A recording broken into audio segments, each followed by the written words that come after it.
Hey everyone, I'm back to continue my discussion with the visionary state experiences. It's right in the middle of May and it's kind of chilly out, so I got my hat on. And I don't normally wear things like a pink item such as this, but Rosie's daughter knitted this hat for me and it fits so nicely. And I think,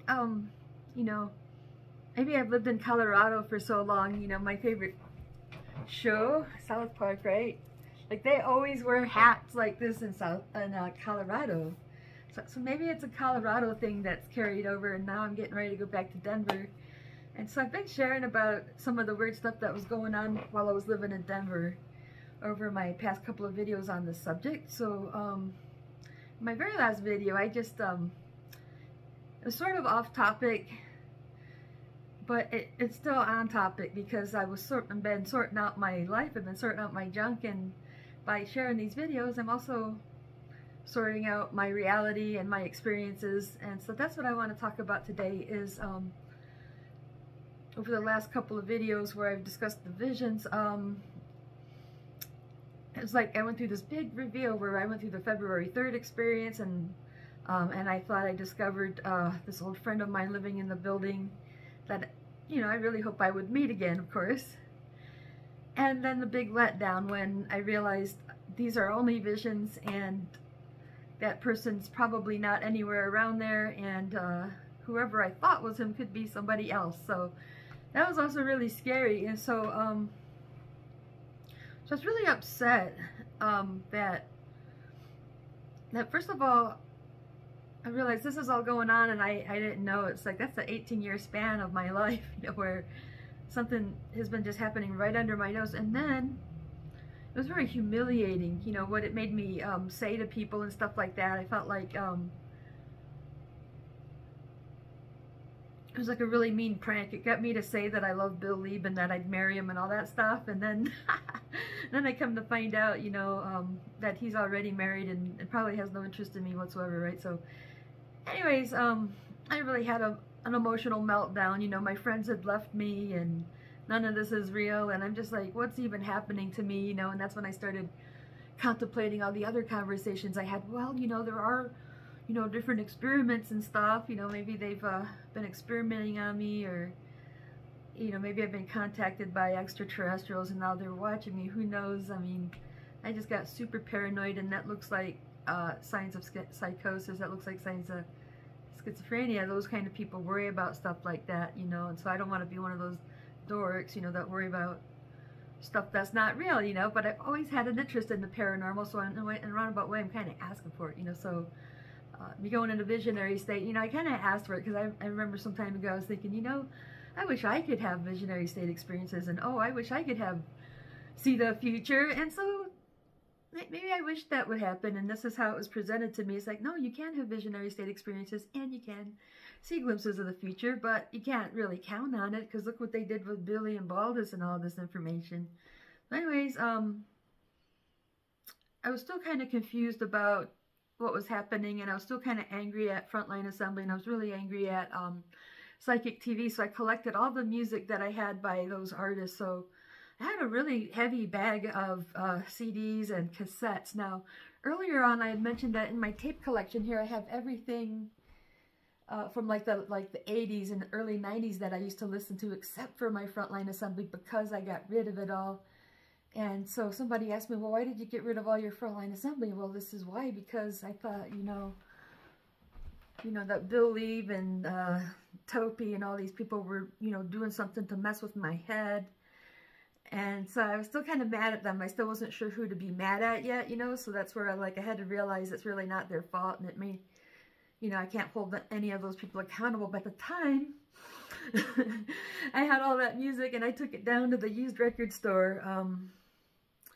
Man, I can't even think of it. I have such a bad memory. See, as far back as I can remember stuff, I just can't remember the name of the store, but we used to go up to the to Colfax and down a couple blocks, and there's this guy named Steve.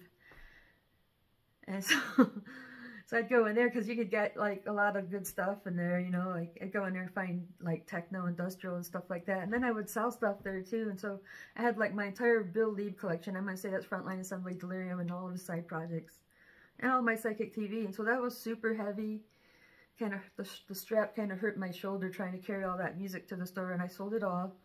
And then when I came back, I thought, well, maybe I should go buy it back and see if he has any of it left. Maybe he'll just let me have it back. And he said, Jody, something really crazy happened. He said this guy came in there behind me and bought the entire collection, you know. And funny thing is I remember looking in there one day, and I thought I saw that guy with the red hat and the beige jacket, and I thought I saw Steven escort him into the back room, you know. And I thought, oh, you know, maybe that is Bill Lieb, and he was trying to help hide him from me because he knows I'm, like, gonna want to bug him, you know. So anyways, that takes me back to when I had that friend Dan staying at my place. I think not only did Baldus come by, but Jason came by. Jason's kind of a jerk. And those two were looking in my 45s collection. And so when I looked in there for some reason, I don't know how Dan brought it up, but I ended up looking in there and some of it was missing. And I think it was some really good stuff. That was probably worth a lot of money now. And so I just had I got really angry. And I said, fuck this. And I'm just going to sell all my records then. So that's why I sold my 45. So I took that down. Some shop off of Alameda, like Twist and Shout or something. And I sold them all, my 45s. And then I thought, well, maybe I should go buy those back. And when I went to buy those back, the lady said, you know, something really strange happened. This guy came in right after me and bought those. And it sounded kind of like that guy with the red hat, but this time he had on a green hat. You know, Jason said he might have different colored hats, you know. And so in both cases where I sold my music, there was somebody right behind me to buy it up. So that's another one of those weird coincidences or whatever where, you know, this could have been that guy that Jason said was Bill Lieb. So that's where, you know, I felt really paranoid. Like, you know, there's somebody coming around with this red hat and I've seen him myself. And it can't be Bill. I really don't want to, you know, accuse him of this, you know. But, and then, my friends abandoned me. And I'm just like, everybody thinks I'm crazy now. And so I was really mad because now everybody thinks I'm crazy. My family thinks, you know, I've been just tripping and partying and, you know, maybe, you know, so, you know, people are just telling me, it sounds like something's really wrong with me. I've had people keep telling me, you need professional help. So it's really hard having to hear all that stuff, right? So it adds a lot of self-doubt and all that. And so, of course, I've had to take a long time to process this. So when you think about where the story begins, 1982 is like some of the earliest memories I can describe. It took till about early 2000. That's like an 18-year process before I was like, boom. So that was like a major reveal. But then for the next 10 years, it kind of got quiet, you know? And so I had that next 10 years to digest this all. And then I moved to Big Fork, Montana to live with Rosie. And that's where I had some other stuff happen. It was kind of like the reverse. It was more like I time traveled from someplace and then I relived it and then I realized where it came from. Kind of like the one... like in 1983, I had a chance to see a glimpse of the future. So in 1983, I was shown where I lived in 2010 in Montana, stuff like that. So that was another form of a reveal to me. And so since then, it doesn't seem like I've had a lot of visionary state stuff. And I'd say about 2019, I was starting to have really hard flashbacks, and it made me want to, you know, sort of reach out to Bill Lieb one more time. So like, so I've just had a long process of sorting out my reality, right? So that's why I want to title this video, Sorting Out My Reality, because since this happened, you know, I've had to sort it out. You know, I feel like I've got to explain this. And people are like, oh, Jody, you don't have to explain yourself. Just forget it and move on.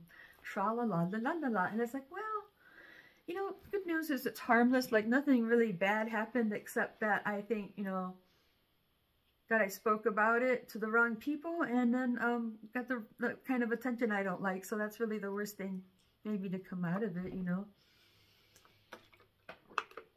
But at the time, you know, of going through it, you know, back to 2000 when I was going through it, it was so upsetting that I moved out of that apartment building with, you know, without really establishing another apartment to go to. So I was kind of putting myself in limbo, and that's why I ended up going to live in Greeley for a while.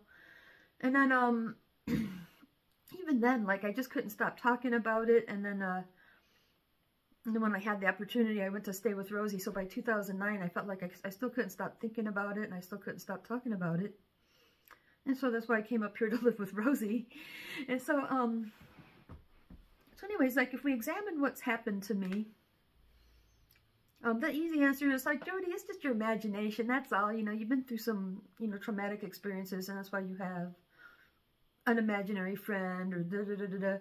And so, yeah, I can kind of get where, like, you know, this is happening outside of this reality, and it's something I'm experiencing alone. But it doesn't seem to be self-produced. It seems to be more like another being is projecting these conversations for me. So when you go to the visionary state, it's like, you know, maybe it's like being in a holodeck and you're communicating with other beings. So the way it was explained to me in the visionary state is that you would say all the people in your visions are characters and that they're played by actors, you know. So none of these people are really your friends and relatives that you thought you talked to. And that's why nobody remembered Billy. So I had to go through the harsh process of asking everybody if they remembered him. And so the one person I haven't really been able to have direct communication with would be Bill Lieb. So, like, you know, I can write to him, I can say hi to him, but, you know, I can't really have a conversation with him. And to this day, he's still pretty much off limits, and I haven't really been able to, you know, resolve anything. So, like, because I think if he was like Rosie, you know, and all these other people, and I could just sit down and talk to him anytime I want, just, you know, talk about anything I want, there'd be absolutely no need whatsoever for me to go through the process of making these videos now. And so I'm just like, it's something where, like, you know, I want to communicate about something that's happened to me. Like, I've been through this whole thing. I think it's super interesting and it's worthwhile sharing. And this is kind of like what brought me to Bill Lee. But, like, no matter how much I write about it or tell people about it, like, nobody seems to listen to me. And I thought, well, you know, as a last resort, I'm going to make this video series to explain what's happening to me. Because I think the most frustrating thing about it is that I'm not allowed to really, you know, communicate full on with Bill Lee. So otherwise, I thank him for being a friendly guy and not being like the other people. So I've had to deal with a lot of haters and all that stuff too. So that's where, like, it became a difficult experience. So I got a lot of people that, you know, like I said, you know, being called crazy, delusional, Jody, it's just your imagination, Jody, it's just, you know, because I've messed around with a little bit of pot and psychedelics, and that's where I feel like it's kind of not fair to apply that because it goes way back to 1982. Again, then you talk to somebody who knows anything about spirituality, right? So, you know, I've had people tell me these are fourth dimensional beings that do stuff like this. They might be the ones that conjure up your visions and make you go crazy, because that way they get your energy. You could have satanic beings doing this, stuff like that. So, you know, that's pretty far out, but, you know, that's just some of the answers you might get as to why this is happening. And that's why I want to take this back and say, well, could it be Satan? Well, you know, Bill Lieb's always going around going like this, and, you know, he sings in that, like, really scary satanic voice and everything. Maybe it is satanic, you know, but the easy answer is it's your imagination. The second easy answer is it's Satan. But the very first vision I can remember was meeting these friends of Jesus, you know, like my sister and I were coming around the corner from where my grandma used to live, and there was just like this patch of woods by the abandoned gas station, and there were these guys in robes, and they looked like they were biblical people. They were like kind of clean, but they had like long hair and long beards, and they knew who I was, and they said they were friends of Jesus and that they were here to help me,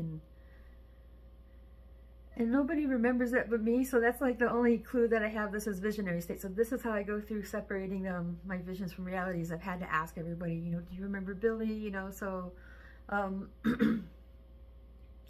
now for me, of course, I had no clue I was going into visionary state. The way these visions work is it makes it like, it's like a memory implant. I remember it as if it was part of my life, and that's why I got these pictures out. So if you've been watching my videos, I've made like 111 videos in the JodyVision playlist. And I would say a majority of them about this story. So, like, you could probably tell maybe by the title or something. But anyways, I've shared some of these before. I just wanted to reshare 1982, the very first time I started having visions about Billy. So 1982, that's just a quick recap that, okay, so that's an older picture of Rosie, but Rosie was taking care of Billy. That's how I remember. It was like, it's like probably not a perfect picture, but, you know, Billy let his hair grow out a little bit. He had like mixed blonde hair, kind of curly in the back, you know, like that. And so I went to see a delirium. he let his hair grow out a little bit. Otherwise, this is what, here, I'm going to come over here and show you Bill Lieb. I could kind of tell in that picture his hair might be a little wavy, but he's kind of got dark hair, you know, so I still wasn't sure if he's Billy. But then, like, when you see him later in life, he let his hair, I don't know, that's his natural color, right? So that's what Billy's hair was like. That's how I remember Billy, except that it was grown out a little bit. So when I went to see Delirium in 2003, I was really happy because I thought, you know, Bill Lieb looked a lot more like Billy now that he let his hair grow out. Because I was still in that like process of figuring out what this is about, or if these are really the same people. So I gotta talk about what makes this so memorable. I think that's where I'm at. Is so in one of my more recent stories, I had my friend Dan stay. Now, pardon me for saying this, but we used to call him Faggot Dan because he turned out to be a little piece of shit. And my friend Scott is the kind of person who would term someone like that. So Faggot Dan had his friend Baldus over, and Baldus wanted Dan to ask me if I remembered him. And so he described how when I was 6 years old, I used to have this little boyfriend, and I would play with him in Rosie's backyard. And it's like, I can't remember that, you know. Like I said before, you know, if he would have said, do you remember Billy? Yes, I definitely remember Billy. And, but I kind of needed the Baldus thing to link it together later. Like I said, I would find that in the mailroom on somebody else's mailbox, and I remember someone told me about this person, right? Stuff like that. So that's kind of something that helps link it together.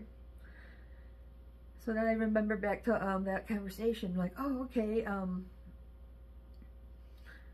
So Dan's telling me, don't you remember this person? And I'm like, and he goes, Jody, you are very forgetful. See the key word? You are very forgetful. Well, let's look back at Billy, you know. So I met him a few key points. I would say like kindergarten. I've seen him a few times at Rosie's, and like I'm thinking 3 different times. Over at Bill and Stella's, and then over at Juan's, and then after school. So those are like a few of the times I can think of for sure, where he said, hey Jody, whatever you do, don't forget who I am, or you may never see me again. So, you know, he had said this before, time and time again. And so I remember taking a good hard look at Billy, you know, and that's why I came up with this drawing, because I kind of remembered how his hair was. I still remember how he has like a mole on his cheek. His eyes are greenish, and the clothes he had on. So I kind of remember that he had on that yellow kind of I don't know what you call it, a polo. So when you got a collar and a few buttons, he had that canteen with him. He had those corduroy knickers. And then that day that me and him got in a fist fight, Billy was wearing a blue hoodie, and I thought it was funny because he had on shorts with a hoodie. And so I know Bill likes to wear hoodies, so I didn't realize I was in a visionary state, so I always remembered Billy. And then I thought my dad remembered him too, because I thought he would say stuff. So like that story I was telling about when I went to see my dad for Christmas and the New Year's of '98 and '99. I went to a visionary slip. My dad had this story about the time traveler that went to see his 6-year-old wife and blah blah blah, and his future wife at the age of 6. So that story had lots of information, and like this is some of the stuff, you know, that I could reflect on, is like talking about the people in third person. You know, it would probably be me and Bill, right? That he would say her father would call her Billy to remind her of him. And so, oh, that's right, you know, my dad used to say stuff like, come along, Bill, and he'd say, really, Bob Billy, or Buckshot Billy Bumstead. But just hearing the name Billy did remind me of my little friend Billy, you know, kind of like that song, would you bake me a cake, Billy boy, would you bake me a cake, charming Billy. You know, I could see Billy just holding the cake like this, you know. So just hearing the name Billy, I've always thought, you know, I remember Billy because he was like my, you know, it's like my first boyfriend after I moved to Florida. First time I ever had a fist fight in the visionary state, and I actually used that experience next time I had a real fist fight, and I think I won, you know, and Billy taught me how to fight, you know, or at least encouraged me to fight. But anyways, it's kind of neat how this works, because you know, that's a pretty long time ago. I'm talking about 42 years ago. the visions helped me to remember who I was when I was 6 years old. And if you think about it, when you're that young, that's kind of who you are before you're taught everything to get along in society, where you have to learn how to mask and pretend and all that stuff before you start adding all those layers. I think when you're in your single digits, you know, that's kind of who you really are. And so when you think back to Billy going, you know, whatever you do, don't forget who I am, or maybe you'll never see me again. Who knows? Maybe that's Bill's inner child saying not to forget him, you know, because when he grows up, he's going to put all these adult layers on, right? And so it makes me wonder how deeply buried Billy really is. And then that old lady at the convalescent center, every time she yelled out Billy, I would think of my old friend Billy, you know. So I had this idea that I had this old friend named Billy. And even one day my dad said, hey, Jody, remember your friend Billy? Well, he came to me one day, which was around the time he contacted Bushido, and they wrote back and they told us about Frontline Assembly. And so, like, it seemed like the transition was from, you know, having that little friend to, once we discovered his music, you know, like, I think I seen him one more time, like, in 5th grade at the end of the year, and at 6th grade at the beginning of the year. So in 1987, that's the year I started Taekwondo. That's the year my dad bought me a nice tape collection and a little keyboard, you know, and I started to learn a New Order and all that stuff on my keyboard, you know, and trying to think, was really thinking about getting into the music business more and more. And then when we moved over to D Avenue, I've been thinking more and more so about how much I think I should learn music and try to do stuff like, I really liked industrial music and all the electronic underground and stuff that comes with it, you know. And New Order was still my favorite band, but like around 93 they started writing really cheesy commercial stuff, and that's when I started switching over to Frontline Assembly and started paying more attention to what Bill Lieb is doing. And what kind of coincides with that was that day that you know, my dad came up to me and said, hey, don't you remember your little friend from down the street or something, you know. Here's the picture. Anyways, so when my dad handed me the magazine, it had this picture in it, so that's why I saved it. That's the day I started remembering him.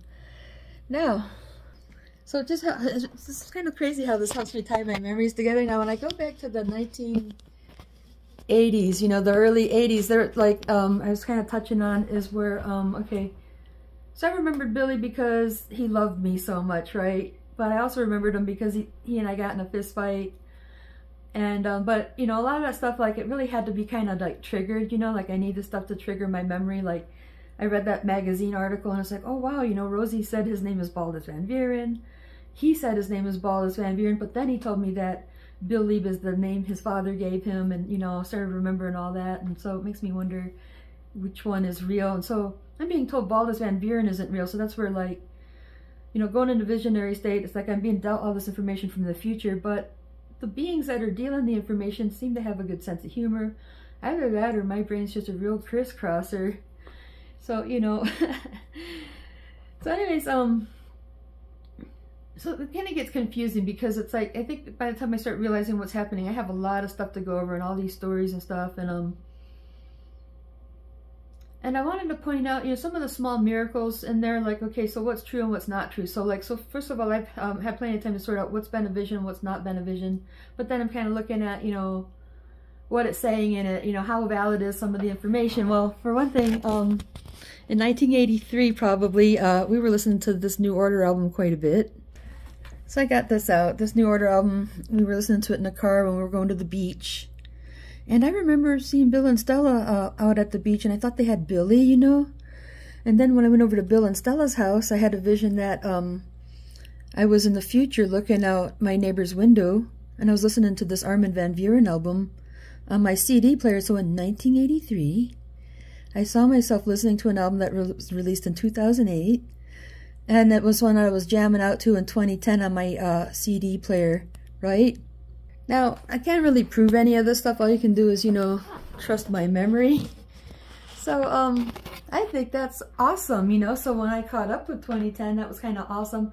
And that also coincides with the time that I was kind of reconnecting with Bill Lieb on Facebook and all that stuff. So it's kind of funny how, I don't know, maybe if I come in contact with Bill Lieb, it puts me in a visionary state because he's such a scary dragon breath. I don't know. So I kind of feel bad, you know, like bringing him up, because I did have to think about, well, you know, what if I was in his shoes? You know, what would I do if I had a fan like Jody telling me all these stories? And I think I'd be kind of upset, especially if, you know, somebody said they thought I was, you know, coming to their apartment and letting themselves in and stuff like that, you know, or maybe, you know, now I could kind of laugh at it if it was like, you know, this person thought, you know, they knew me when they were a kid and they thought I asked them to marry them, and, you know, we can laugh about that, but when we get down to the, has somebody been stalking me, come in my apartment? So I was really flipping out. That's why I got rid of my Frontline Assembly and my Psychic TV, but I also took my posters and t-shirts and all that stuff and I threw it in the lobby on the floor because I just thought, I want to let them see it. You know, I guess I was letting them see my rebellion, like, fuck you guys and your stupid music, because I just thought, you know, at that point I still thought Topi was involved, and I thought maybe my friend, my dad's friend Kelly, like he said he moved away, and I thought maybe he was kind of running around Denver helping, and, you know, because what happened was my dad went out to Colorado in 1988 to see Psychic TV, and so I thought, you know, maybe they've had something going on since then, like maybe my dad's been in touch with Topi and all, you know, because I mean, I was just so paranoid trying to connect all the dots, and this is where I probably had a lot of delusional stuff going on where I thought, okay, Topi is doing this to me, you know, maybe these people in the music business have been like running pranks on me and trying to provoke me. And then I thought, well, you know, maybe it is a black ops situation, because, you know, I was also getting other information about black ops and mind control experiments and all this stuff, and kind of thinking, well, you know, later on, you know, my grandma's telling me stuff about, you know, we've had relatives in the military, so along with that, sometimes they have information they don't want to get out, and sometimes military will investigate families that have been, you know, have had members of their family in the military. So, you know, some of that stuff is possible, kind of like, you know, so what's possible and what's not possible. So in 1982, I had no way of knowing who Bill Lieb was, but like I have no way of proving that I even had these visions either. So that's where we're taking word for it. 1983, that's when I had a visionary slip see in the future and stuff like that. And I think that's pretty neat. Now, talking about like people with psychological issues have imaginary friends, you know, this all happened before, you know, my parents had a drunken episode where one ended up in the hospital and one ended up in jail. That's where you're wondering, oh, well, maybe this is like a coping mechanism. Bumping into spirit plane could be a coping mechanism for somebody who's, you know, parents are having a rough marriage and kind of creating a hostile environment, you know. So things did simmer down a little bit, you know, because I think when my dad went on probation, he quit drinking. But then when it got down to 1987, that's when he had contacted Bushido, and then I had a couple more visionary slips with Billy. Now, funny thing is like thinking about Bill's age, right? He always seemed to be just a couple years older than me. Well, in this visionary slip, he told me he was actually 30. So in 1987, Bill Lieb could have been about 30, going on 31 that year. So that's kind of accurate. And then, but then like when I was in second grade, my cousin Stephen ran up to chase my boyfriend off. And he said that Billy wanted me to get rid of my boyfriend, and he's 16 years old. So at the time, he would have been 16 if he was born in 1966, right? So that was actually maybe a misprint, you know, but Bill Lieb sort of let it slide. So Bill Lieb was born in 1956. And so with the age difference, you know, I was thinking about how, okay, so like, if you've been following my stories, I thought I was put in touch with Bill Lieb after I got to Denver, you know, and that he was incognito, was a guy named Bob. And so Bob was, I was 20, he was 29, and I thought that, you know, he's awfully close to 30s. He might be a little bit too old for me, but, you know, Bob seemed kind of interested in me.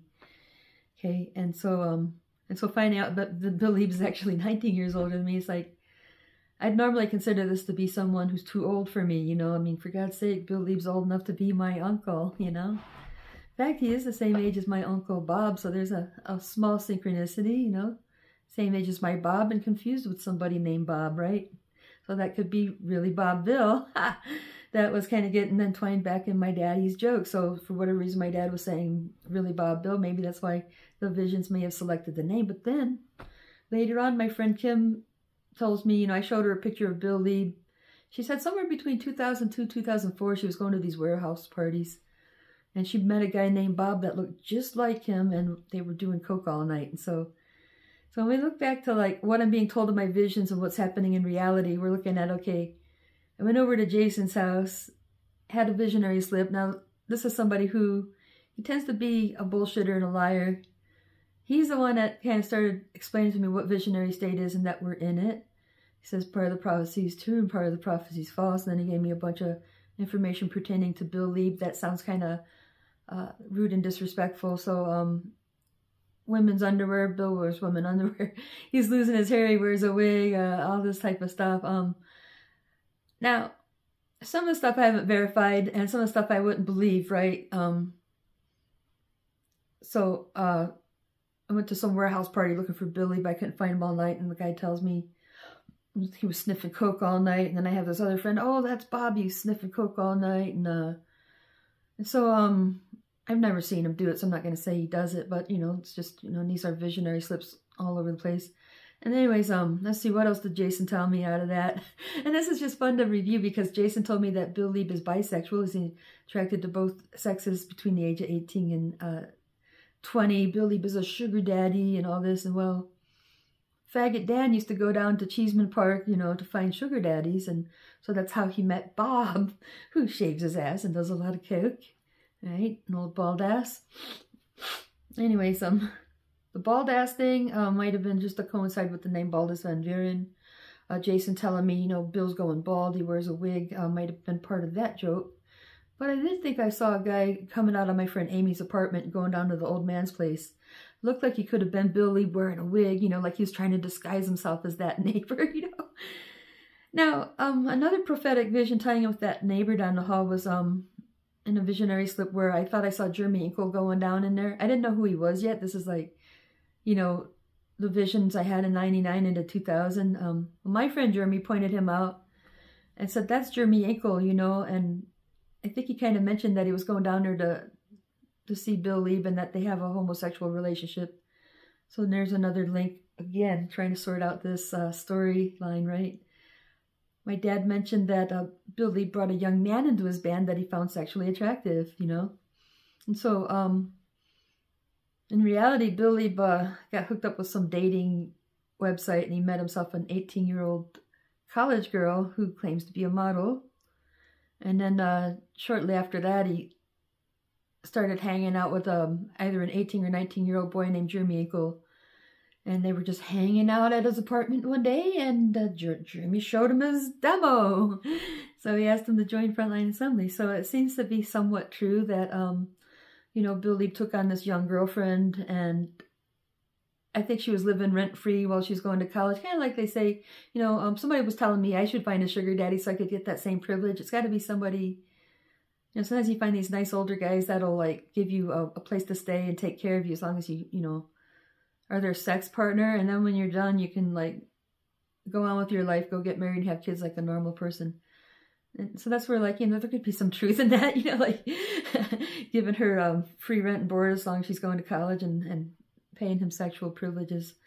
So, anyways, I mean, that's not nice stuff to share, but it's just where, like, this is what I was told in the vision and this is what may have happened and things that I've come to discover. I wouldn't know all this stuff, but, let's see, what else did Jason tell me about Bill Lieb? And that he was in the area. He said that they were in Denver quite a bit, but people don't know that. And then I find out that they were in Denver quite a bit. And if you look at the album Implode, it looks like it has a date on there, 1999. I don't know if it was recorded or mastered in Denver, but like they were using a studio in Denver.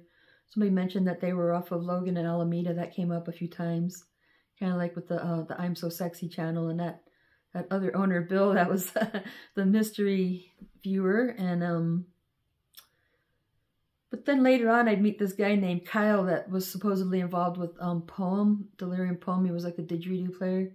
And he was saying that his family had a studio off of I-25 and maybe Arapahoe down in a Centennial area. And that's like where I had this other friend who's hanging out with Bob, probably the same Bob, saying they had a studio down there and they were making music that I'd be interested in. I'm like, yeah, whatever. And he's talking about Frontline Assembly, right?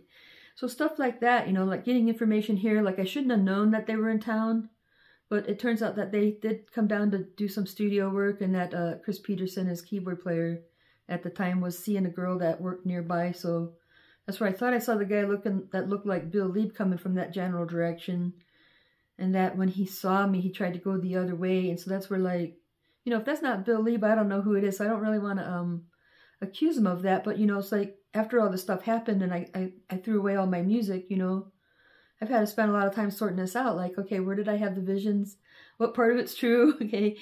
So there's a lot of stuff in it that's true, you know, like, so when we go into, okay, like Jason, like he said that I would be in a movie someday, that they would film me without knowing it. And it's like, and that's really scary, because then I see that video footage and I'm thinking, you know, okay, that was like maybe a visionary slip nonetheless, but it could imply that, yeah, some government agency has been recording the area, and now they've got a film of me and Jeremy flipping off some bigwig, right? And so who knows if they've responded to that, or if they've tried to investigate me, and that might have been some of the paranoia I was feeling. Because when you're intuitive, like, you know, you're being watched, even if you can't, what you call, put your finger on it. So, so that was a really scary time, just realizing, you know, that I'm not aware of what's happening to me, and then all of a sudden I'm waking up to it, you know. So now it's like 24 years ago, and we're in 2024.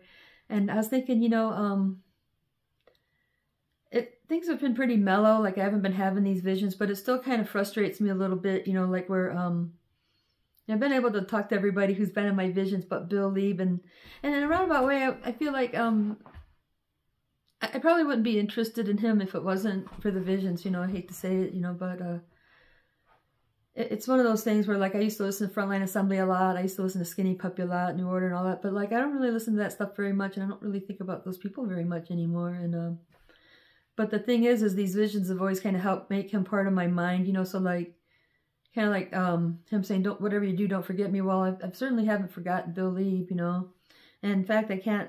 It's kind of hard for me to get him off my mind too. So I feel really embarrassed about that. It seems like there's something wrong with that, but like. I think the biggest thing that's been going against me is simply that he hasn't been somebody that I can actually communicate with full on, you know. Not only that, but I feel like the visions help make me like him more. So I do feel like, you know, if we look back to Jody, do you love me? I love you. Do you love me? You know, he's asking me if I love him, and my automatic answer was, well, yeah.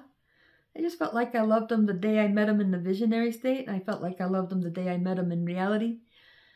And it doesn't necessarily mean you have to marry the person, but sometimes you meet people and you know that you love them even if you haven't gone anywhere with them or done anything with them. And a lot of times, like, when, you know, people reproduce and they have kids, like, that should be built into, like, instinctually. But when you meet somebody that's not a relative or that you don't know and you love them, you know, I mean, there's a lot of songs about that, right? Like, hello, I love you, won't you tell me your name? Like, boom, the second the singer meets the woman, he knew he loved her. You know, you just know when you love somebody. But again, there are past life connections, or maybe somebody seems familiar. Maybe Bill Lieb looks like he could have been a family member, so he just looks familiar on some level. Stuff like that, you know. So I have this long list here. I'm kind of glancing at it because so I'm just reflecting on how some of these coincidences are so cool. Like, I look back to the very first meeting there. We had just moved to the Florida Keys, and the abbreviation used to be FLA before they changed them all to two letters, like FL. So that's why I like to write FLA Keys, just to reminisce on that cute little coincidence. Rosie and Howard, they're like people that I got to know really closely, especially Rosie, because Howard died before I moved to Big Fork and stuff. And you know, so Howard was the Zen man. First American to run a Buddhist monastery, so that's pretty heavy. You know, being first doesn't mean a whole lot. He's just a, you know, he's just a crazy old hippie, right? No, but these are very intelligent, educated people that I came across that just really liked me and took me under their wing, and so I ended up connecting with Rosie in real life, and she's more of a yoga person, but she's just like an all-around, you know, spiritual student. So I've inherited her theology library and everything. Right, so I came up here to be her spiritual student, and so she's more of a part of the spiritual counterculture, where I feel like my music scene is more part of the intellectual counterculture, and it's all part of the psychedelic countercultural revolution and all that stuff, right? But so I feel like I've had more of a beatnik upbringing, and coming to Rosie, I've gotten more some hippie training, right? So I like to think these guys are like your classic West Coast hippies who've embraced the Vedic knowledge. Okay, so I think it's really special that I met up with them, and it kind of coincides with my martial arts life because, you know, Howard's also a martial artist. Well, let me show you something, guys. Just something I can grab quickly. Howard made this, and I train with it. What else? I got one more thing I'm going to show you.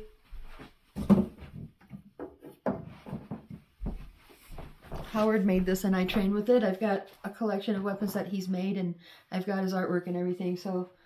You know, I came to Montana to inherit their stuff because I'm the only person that cares about these people as much as I do. And you know, Rosie's had 7 kids she brought up and 20-some grandkids, and I'm the one person that was made to come here and inherit all of her things. So, very interesting. I met those people in that vision, but then when we come to Bill Lee, he's the mystery point because he doesn't communicate. The visions seem to take advantage of people's personality traits, like you know, like Jason's a big bullshitter, so he was the one to tell me all the weird stuff and tell me about all the paranoid stuff about being under surveillance and having people planting bugs in my apartment and stuff like that. And then, but then Rosie was used to tell me the more intelligent and higher-minded stuff, where when I was able to tell her all that conversation, it's like a lot of that stuff is stuff she would say, you know. It was like her personality in that case. And then, but then when it comes to Bill Lee, he's very aloof and hard to get through to, and he doesn't like to talk to people. So he was a good candidate for being the person who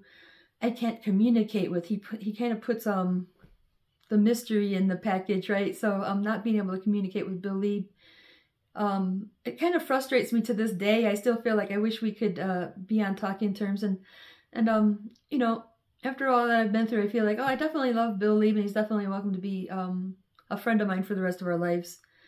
And stuff like that. So I did a whole video explaining how much I love Bill, and he knows it, and you know, and anybody that talks to me knows this. But at the same time, I feel like I don't really expect to ever see him again. Like, you know, he's never, you know, like I was getting the impression that I was supposed to connect with him someday. He's gonna come to me and he's gonna ask me to marry him, and this is what makes it so embarrassing. Is like, damn, Jody, you know. So it sounds like it's my fantasy, like. So people want to tell me it's my fantasy that I wish Bill Lee would come to marry me. And so that's what I was talking about when I was living in that house, the haunted house of the Acacia, right?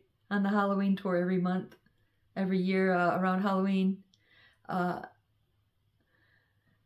well, maybe it's all those mistresses that committed suicide. You know, maybe they tainted the cosmic air of the Acacia, and so people who move in have stuff like this, kind of like those horror movies, you know, like I moved into a place where a lot of tragedy has occurred, so maybe it coincides with my visionary state experiences, you know, like I'm hoping this wealthy married man will marry me when I find out he didn't. It was really devastating, so maybe it was a parallel to what these women, the mistresses of wealthy married man, experienced when they found out their future husband was going to abandon them, right? So who knows? I mean, it's just like, it's like a scary, twisted story, you know, and I've had a long time to like process it. So I can kind of like tell what's what in there, but like I've been just like really, you know, chewing on why Bill Lee, because look at my life. It's like I've been going into the martial arts training. I've been thinking about going into music, and so like, you know, maybe Bill Lee was a good person to learn from. I kind of think that he is a true artist, and I think that he's been a good student of the School of Industrial Music Culture, and so maybe a good example, but at the same time, kind of luring me in, you know, making me want to go meet him, help me to come in to the club scene, you know, see what the crowd is like. And so I was really heartbroken altogether. Just like I felt like it was too late for industrial music and all that stuff, and I really didn't like the crowd. I just felt like it's just like high school kids, you know. You got like the jocks and the cheerleaders, you know, so the rock stars and the models are the parallel there. So like at the same time I was trying to connect with Bill Lee in 98, there was one of these such cheerleaders. So this girl named Bree was trying to connect with Bill Lee, you know, because she's the kind of, you know, girl that makes a good rock star's girlfriend, you know. So like people tell me, you know, Bill Lee would never be interested in you. I mean, you do not have what it takes to be a rock star's girlfriend, but she did. And she couldn't get with Bill Lee because she found out he was married, so she went on to Kevin Key. And since I guess he was available, she was able to score bingo. So this is the kind of person I think of as the groupie who wants the rock star, because inevitably, you know, they were together a long time, but it wasn't lasting, and he ended up marrying someone else. So like, so I really don't like being compared to that. So like when we look at my dad's story about talking about this couple that could be me and Bill, that's saying stuff like, you know, she didn't like being treated like a groupie, you know, and she would call him a rock star. And so I started, you know, saying, you know, calling Bill a rock star, because I just feel like, okay, so the whole reason I can't talk to Bill Lieb is because he's a rock star. So I can't talk to Bill because he's a hot, sexy rock star. And if I talk to Bill, then that automatically means I probably want to get him in bed. So that's when a person has hot, sexy rock star syndrome. That means that person's gotten to the point where you can't talk to them without them assuming you're probably just trying to get them in bed, you know. Some people want that trophy sex, right? So anyways, it's so funny how, like, some of it's true, and it's stuff that I wouldn't have found out if I didn't just, you know, kind of get strung along a little bit longer. Because I think, you know, when I connected in 2010 with, you know, Bill, his wife, and his girlfriend, and all these people, I was kind of learning more stuff, kind of like, okay, like, go back to Jason's conversation about Bill Lee being homosexual, or my dad saying something like that, you know, and his wife saying, you know, she was kind of wondering if maybe he's homosexual, and if he is, he shouldn't be ashamed of it. And I told her, well, you know, I had these visions where they were telling me that he might be homosexual and Jeremy might have been his lover. And, but then it also told me, you know, he does cocaine and all this other stuff. And then she started getting mad at me, like, where do you get your information? He doesn't do coke. So she started getting mad. She's like, I don't want to hear it, Jody. It just sounds like you're on drugs. It just sounds like a bunch of hallucinations and delusions. And so, like, to Bill's wife, Carol Ann, you know, I just sound like a crazy person. I just, you know, she pretty much let me know that in her eyes, I'm just a mentally ill person. And so, so it's really made it difficult to understand Bill Lieb. Is like, so I'm getting bombarded with all this, don't forget who Bill Lieb is. He loves you, blah, blah, blah, blah. Hang on, don't forget, blah, blah, blah. And then you come to find the guy, and it's like, he acts like he wouldn't mind visiting me, but the other people won't let us. Like, so I start to talk to Bill, and then someone will butt in. I'll start to talk to Bill, someone will butt in. And then he just doesn't like the tension, so he kind of flutters off, you know. And then, so I don't feel like it's so much that he doesn't like me, but that he doesn't like having people fighting for his attention. And then I find out, oh, well, you know, these people from the club didn't want me hanging out with him. His wife didn't want me hanging out with him. My ex-boyfriend doesn't want me hanging out with him. But he seemed like the only person that was open to us talking. And then later on, I can reconnect. And it's like his girlfriend doesn't want us talking, you know. And now he's married to the wife again. So, like, she's definitely the number one person that wouldn't support letting me and Bill have a friendship or be in touch. So, like, when we go back to those stories about, you know, is he homosexual? Even his wife was wondering that, or the part where, like, okay, so he likes to hear from her, but he's not allowed to talk to her because he's being watched very closely. I thought I got Bill on the phone one time, and he said, we need to keep this quiet. We're being watched very closely, and I'm not sure if this was a real conversation or not, because of those visionary slips, you know? And so why would he be being watched very closely? Well, you know, at first I thought, well, if he's a time traveler and something like that's going on, then maybe he feels paranoid, you know, that the black ops, or the, what you call the men in black, are paying close attention to our activities. They want to catch the time travelers, or they want to get our information or whatever, right? So that sounds fun, like a movie story, right? And then in reality, you know, it seems that Bill Lieb's been having marital problems because, you know, there's a lot of fine young women that are interested in him now that he's become successful as a musician. He's had a windfall of money from Delirium Silence. You know, it's funny because the album that came out on was called Karma. And so, you know, that's the money where he saw that windfall of money, and that sort of changed his relationship with his wife and everything, because now he had more financial freedom. But unfortunately, he wanted to be the married man with a mistress. And, well, in today's times, you can divorce and sue your guy for a lot of alimony. So, since Bill Lieb has been through all that, I really don't want to interfere with their marriage. So I don't understand why, you know, I'm being directed to a married man. So back in 1982, here I'm being introduced to my so-called future husband. Well, I do believe 1982 is the year that he married his wife. And so they, you know, 42 years later, you know, they're remarried and they're together again. And it's like, you know, it sounds to me like he found his mate for life. So I don't see why, you know, I'm being shown this person's supposed to marry me. So I really feel like that's absolutely impossible. So people have been telling me all along, Jody, that's impossible. Bill Lieb couldn't possibly want to be with someone like you. And for the reasons of my appearance, I'm not a pretty girl. I'm not in the music business, so I don't have a demo. I don't have anything going on.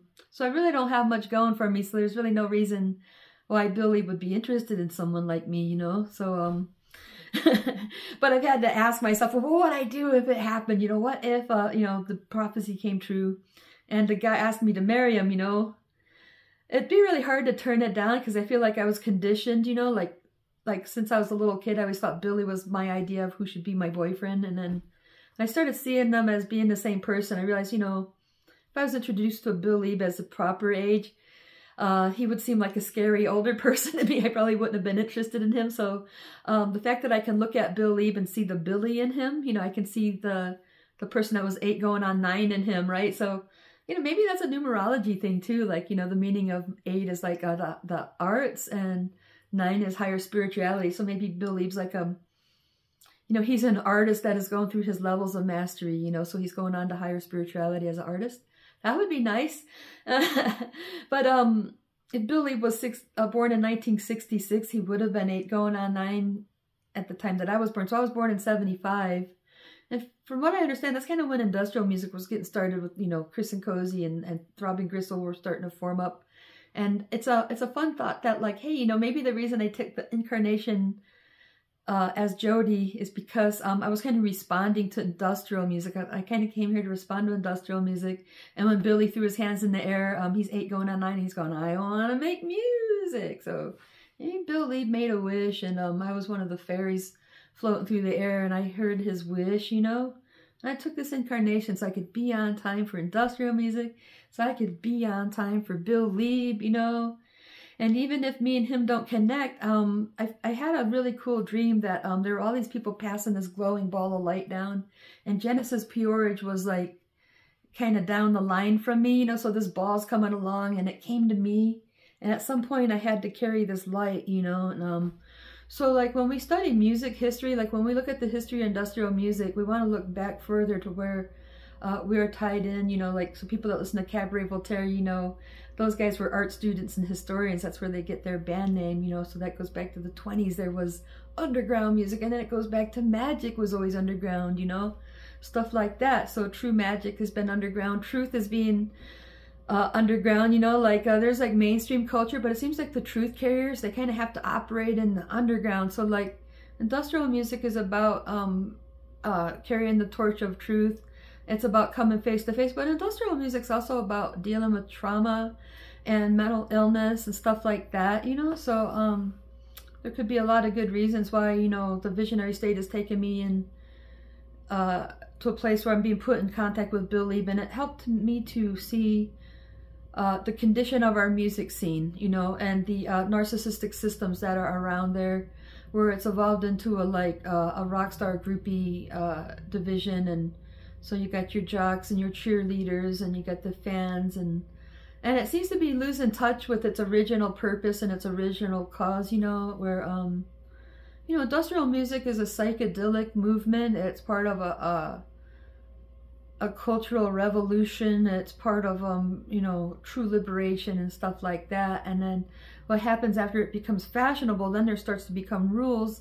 And so now we got like the goth clubs. And if you've ever seen that South Park episode where Stan wanted to be a goth, he said, well, if you want to be a nonconformist, you have to dress like us, look like us, dance like us, listen to the same music we do, you know. And it's now, you know, so things just sort of gravitate to becoming a traditional orthodoxy and stuff like that. And that's where I've had to come to find, you know, that's the problem, you know, that like, you know, coming to Bill Leeb and having to have all these people sort of attack on me, they're part of a narcissistic system. And so if I was meant to meet these guys and have them tell me, Jody, you're mentally ill. So why am I mentally ill?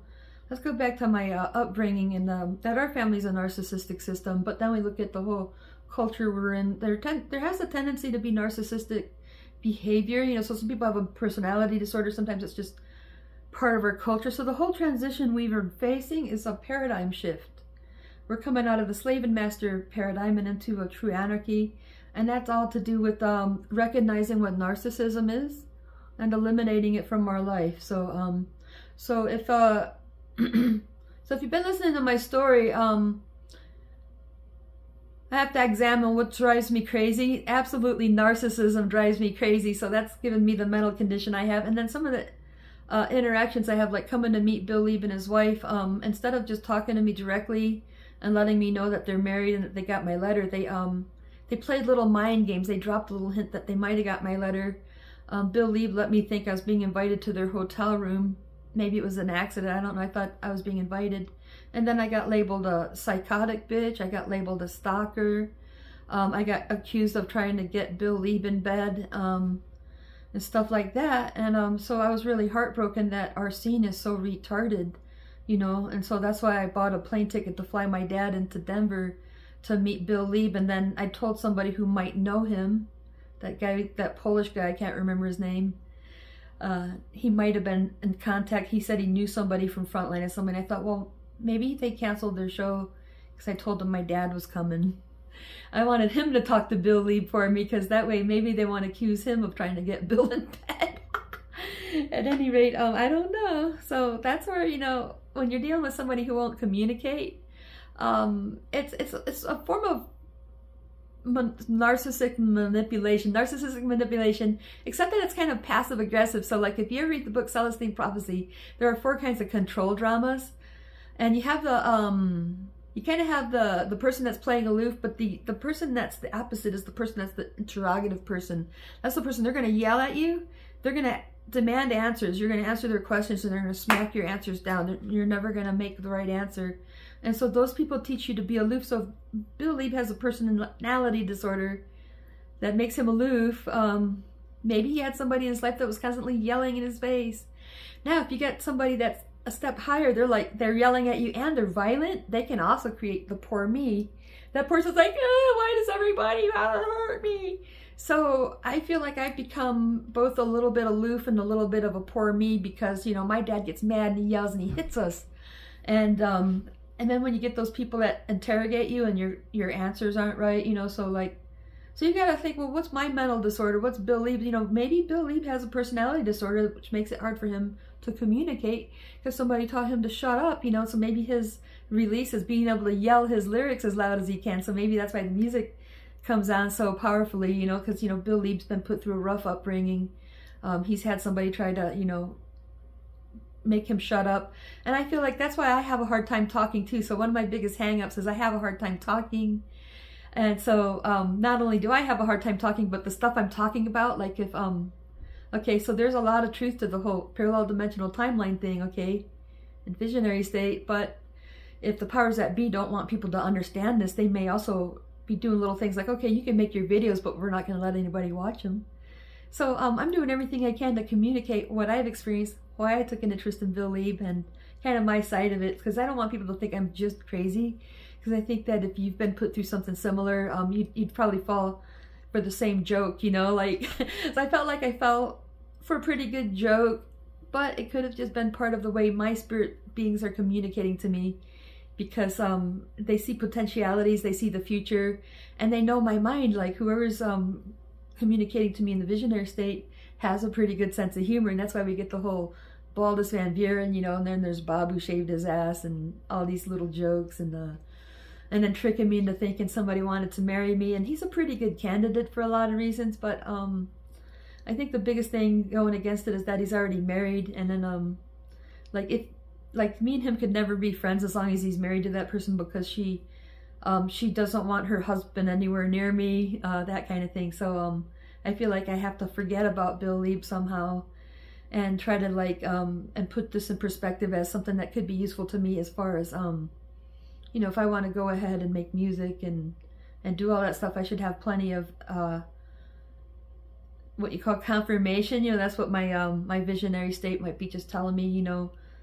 Ever since I was 5 years old, I knew I wanted to make music like the music my dad listens to. Now, another thing Bill Lieb and my dad have in common is that they're music collectors who discovered industrial music in their area, and they turned their friends onto it. So in ways, you know, Bill Lieb kind of helped, you know, Kevin Key and some of those other guys catch on to some of the same music that my dad was picking up on, like Cabaret Voltaire and Throbbing Gristle and stuff like that, and Wire. Of course, Kraftwerk, all that type of stuff, you know, it seems like that's the parallel, like discovering the electronic and the underground music.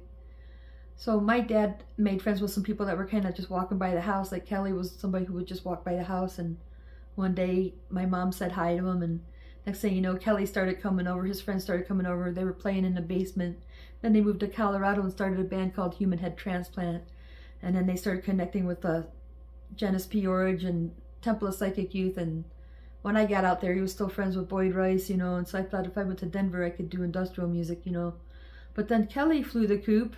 He said he didn't like industrial music anymore, and he left to go produce rap music, which I totally don't like. And so I was like stuck in Denver by myself. And so like when I started remembering Bill Leeb and Billy might be the same person, I was praying and hoping that he would remember me. And it really broke my heart because he doesn't remember me. Plus the music scene sucks and all that stuff. So so after 2000, you know, I got rid of all my Frontline Assembly and all that stuff. And there's been sort of a disconnect. And like later on, I started to pick it up again. I started to kind of stop being mad at Bill because I had to realize it's not his fault, you know.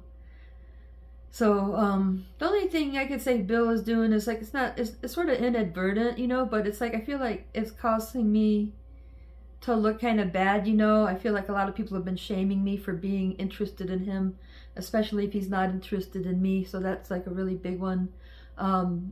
Someone like me shouldn't be attracted to rock stars, so it's like I'm being accused of being a groupie-minded person. And I don't even qualify because I'm not even pretty, so it's like I've had to have it thrown in my face that, first of all, you're not pretty, you're too fat, you know. And then his girlfriend says, you know, he thinks I'm fat, I'm ugly, I'm stupid. So, you know, for all I know, Bill Leeb just thinks I'm like some really fucked up, crazy person, and it really sucks, you know. I'm just thinking, well, he's a big fan of Throbbing Gristle, and as far as I'm concerned, Genesis Peorage is way crazier than I'll ever be. I see a little bit of me in him. I think that I'm a pretty, you know, well-managed person in contrast, but maybe I'm not that intellectual, so I might seem like I come off like an airhead, or I'm not a very intellectual person, and I really have a hard time talking, right? So I look kind of stupid. Like I'm too stupid to be part of industrial music, you know, or something like this.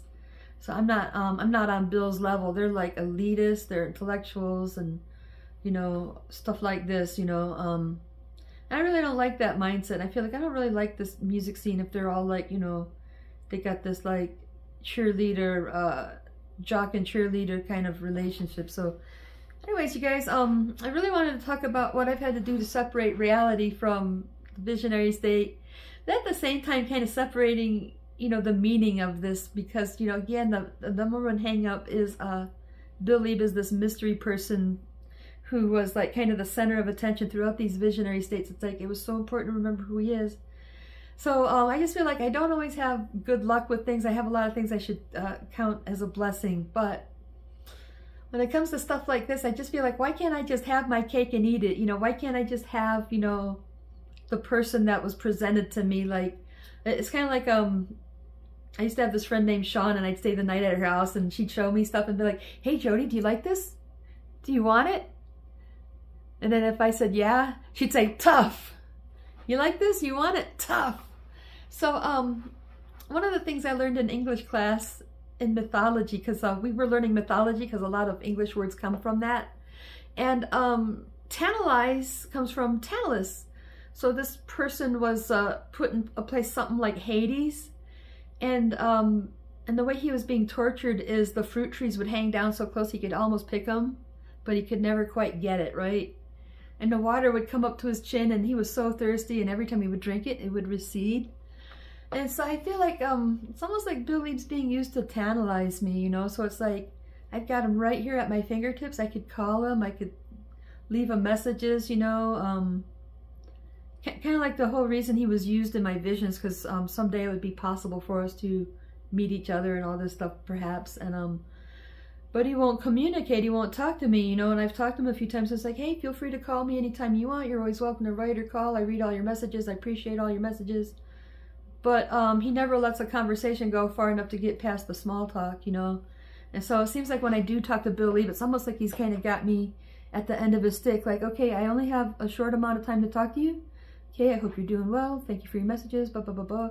Boom. Gets me off, and then it's like he's using like some type of mental manipulation. Like, okay, you can talk to me for like a few seconds. I'm going to control it the whole time. You're not going to get an inch in on me. And then he discards, you know. So he's really smart. And it's kind of like in my visionary state, I almost felt like Billy used to know how to control a conversation. So when I do come engage with Bill Leeb, it's like he doesn't really let me get past the small talk, but you know, he always wishes me well, and he kind of makes me feel like, well, at least, you know, he didn't scream in my face and tell him never to talk to him again, you know, and I walk away like kind of semi-happy, and then I'm just like, but you know, he's still not letting me communicate, and he's still treating me like a groupie. So that's where I look back to those visions, my dad saying she didn't like being treated like a groupie, but the other part about he likes hearing from her, and the funny thing is that she'll say she loves him in the messages, but she doesn't really say it in person, and that's kind of true. I felt like I've tried to tell Bill, you know, I definitely love you. You know, if you have to wonder, you know, I mean, it seems to be the question. Here's my answer. But then in reality, it's really hard. Like, I've had to learn to say I love you to my mom and dad even. So, like, it's not easy. I'm not a touchy-feely person. I don't go around, I love you, give me a hug, you know.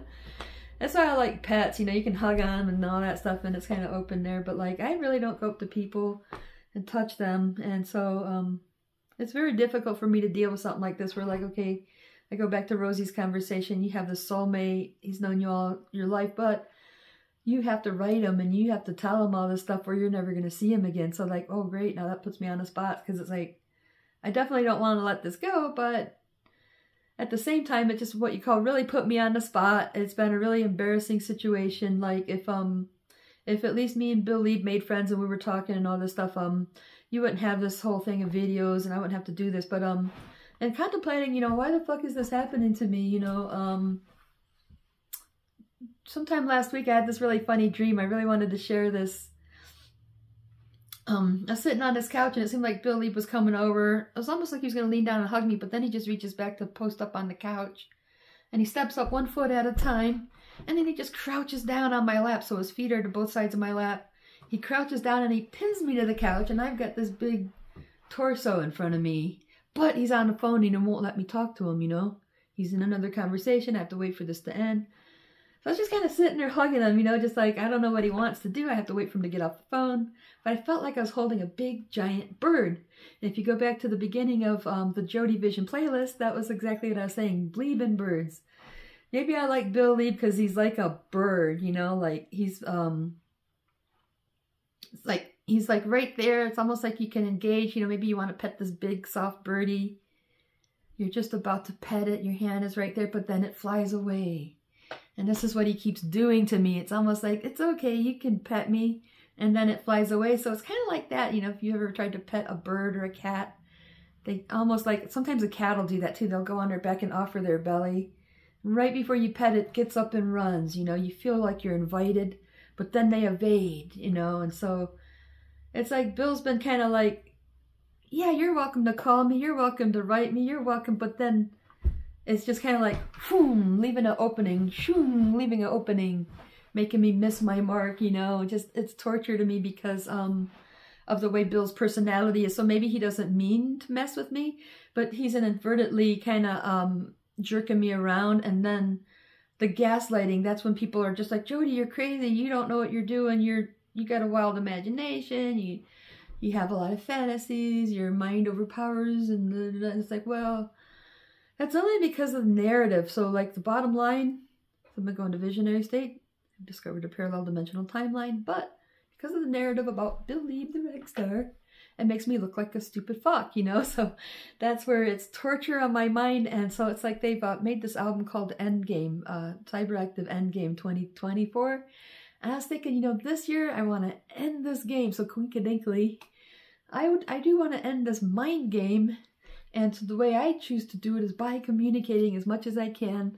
Like, this is what I've been going through, and this is how I took an interest in Bill Lieb and whatever. And, you know, I don't care if everybody in the world sees my video. There's only a few key people I hope that sees this, you know, like, I really wish, you know, I could, like, I wish Bill Lieb understood exactly what happened, and anybody that's been involved with me. And, you know, I put these on YouTube, so of course it's open to the public, so anybody that can make sense out of this, I'm sharing about how you can go into parallel dimensional timelines, see glimpses of the future and all that, but at the same time, the entities that deal us these visions can play jokes on us and play tricks on us. So where it's relevant to the whole rest of the world might be like biblical prophecies and other spiritual prophecies where somebody's using their intuition to deliver a message. You know, there's a lot of things that can happen to filter message and make that message incorrect, and it all depends on who's behind it. So just because you're being abducted to a vision, just because you think you're talking to an angel,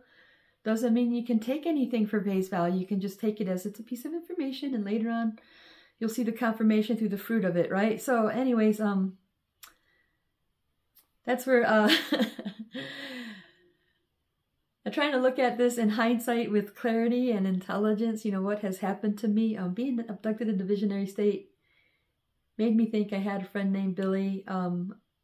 So what am I supposed to learn out of this? How well it works? Okay, so you can see how well it works. But why would I personally need Bill Lieb in my visions, especially if I'm being misled? You know, I shouldn't be interested in a married man. I feel like that's not cool, you know.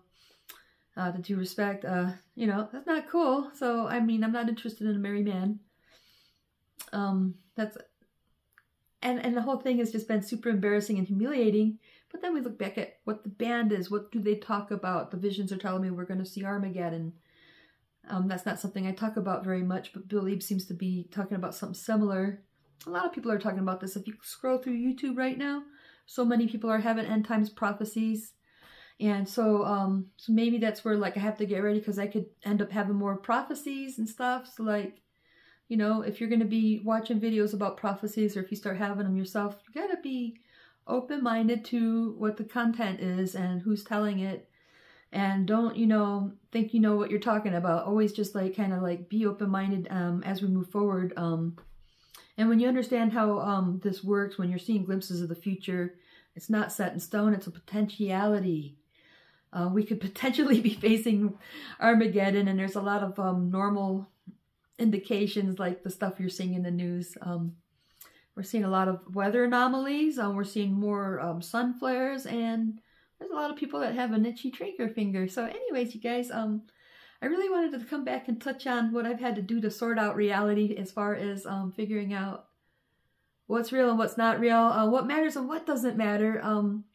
As an artist, man, that's a really tough project. As an artist, it's really tough kind of finding that reason. You know, why is art important? Why is music important? So if you know anything about industrial music, I think that they're major advocates for psychic awareness, the belief in true magic, the belief in the psychedelic experience as a way of learning and evolving, you know. So it's not about getting high and partying and shutting off reality. It's about taking reality head on.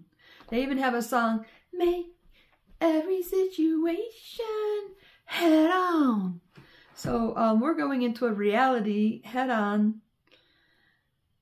So I don't want to be somebody that's living in an illusion. I don't want to be somebody living in a delusion. So this is where it ties in with what people really need to hear, is no matter what's being projected at this time, you know, we're dealing with stuff like artificial intelligence and the media giving us crossed information. And so, you know, just for the everyday person, you just have to be ready to take all the information around you, be open-minded that some of it's true, some of it's not true.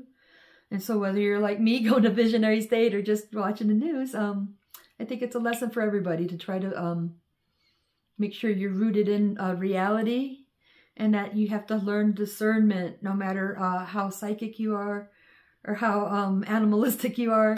At any rate, you guys, this has been sorting out reality. And if you go back into the JodyVision, I've talked a lot about this particular episode of me going to visionary state, but you know, there's other stuff like going out of body, extraterrestrial contact,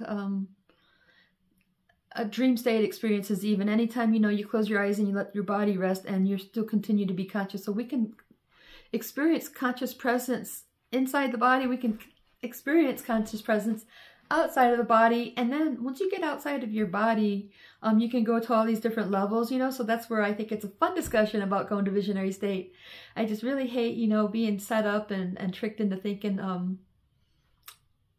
I got this man that loves me, and I go to find him. It's like, it's too late. It's too late. But, you know, I just want you to know, I do love Bill. And as I share out these stories, like when I go back to the dirty rumors about Bill Lieb, you know, this is just part of the story, you know, and all this stuff. And like, I really don't know what he's like to be around or whatever, but it's just one of those people, like, you know, I definitely, you know, I somebody that I value highly. He's a real artist. He's a very interesting man. So anyways, you guys, I think I've covered everything I need to say at the moment. So I'll be back with more videos to continue this conversation.